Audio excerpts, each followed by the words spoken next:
strictly fave Hamza Yassin's glitzy on-stage life, which now sees him performing to several million avid viewers per week, couldn't be more different from the tranquil isolation of his home in the minuscule Scottish village of Kilcohen.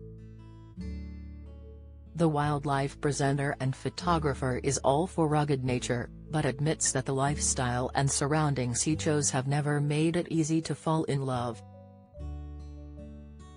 After taking a holiday to the remote Ardnamurchan Peninsula as a college student, he was so struck by the beautiful location that he resolved to do whatever it took to be able to call it home.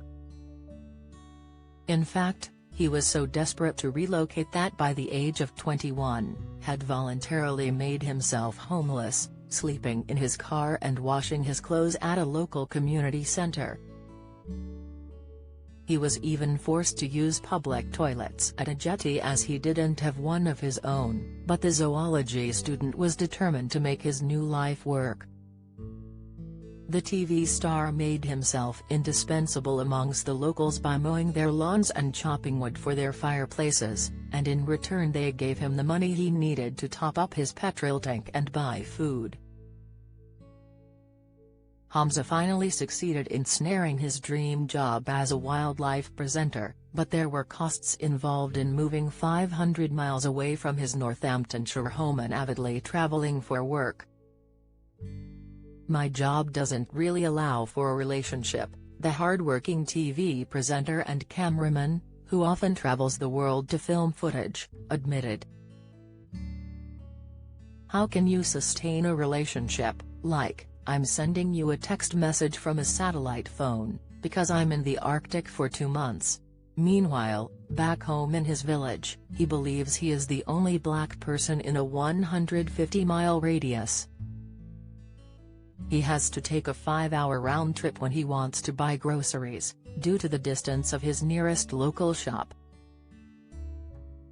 When he first moved to the isolated location, he even had to tell his concerned mother not to call him as there was no phone signal in the village. He announced, "Don't call me, I will call you," but now believes he has found his own family amid the rural landscapes of westerly Scotland to curb any loneliness. Yet, despite those challenges, he insists he is currently too busy for romance and wouldn't change his lifestyle for the world. In fact, he made readers chuckle when he admitted to The Guardian, "I'd rather face a polar bear than step on the dance floor." A polar bear is likely to be exactly what Hamza will encounter when he takes his trips to the Arctic.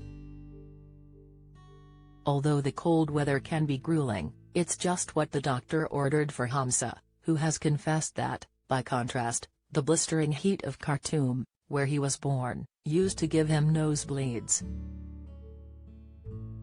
Hamza and his family stayed in Sudan until he was 8 years old, before leaving for the UK to escape war. Despite how different his strictly lifestyle is from anything he'll encounter in his adopted village, Hamza is now warming to dance, and audiences are warming to him.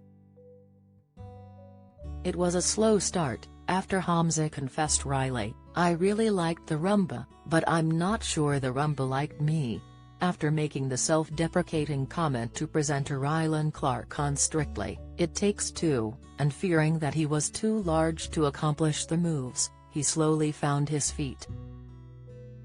Now the star seems to have taken over from Will Mellor as a firm favourite to win the Glitterball Trophy, with bookies announcing that he is now expected to win.